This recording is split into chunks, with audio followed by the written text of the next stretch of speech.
gonna have some fun, guys. I got the Extreme 12 gauge here set up with some hard cast pointy slugs, and I'm gonna shoot a bowling ball. So we'll see what happens. I have no clue if it's gonna be interesting at all or if it's gonna blow up and break my camera, but we'll give it a shot.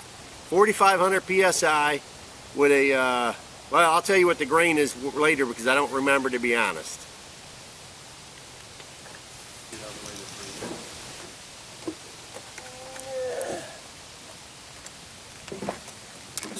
Oh, okay, one of the pointy ones. Now those are hard cast. Yeah, right? that's hard cast, which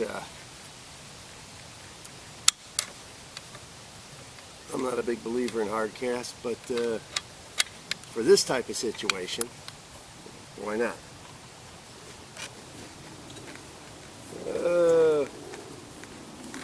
Hope we don't lose my camera. Here we go.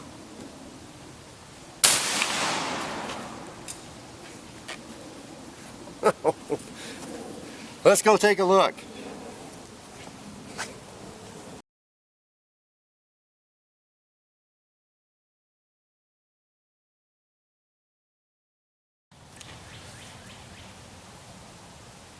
Okay, I don't know if we can see this here with the sun, but it fractured the ball and it made an interesting divot, but it didn't blow up. So we'll shoot it again and see what else happens. The tin bullet.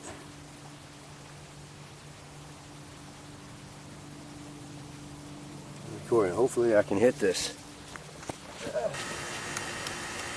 This is for the tin.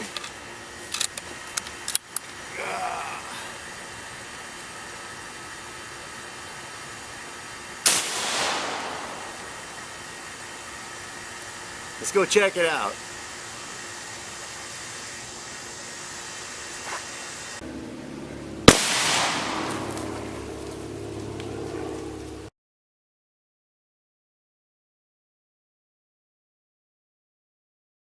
Oh well, now we gotta chase it down the ravine, which was what we were hoping we didn't have to do. Alright, there's the damage with the tin slug.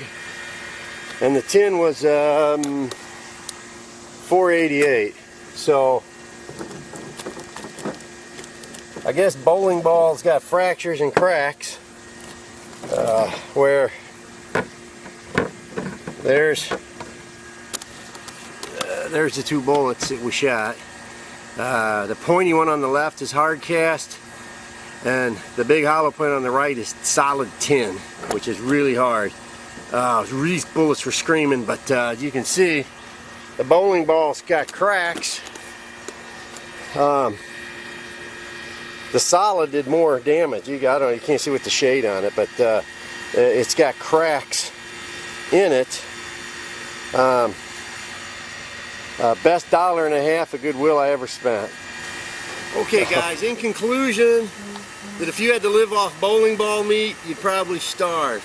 Knocked the crap out of it, but didn't penetrate like I wanted. I'm gonna have to try some type of steel tip gadgetry next time. Alright, that's it for 12 gauge Extreme versus bowling ball.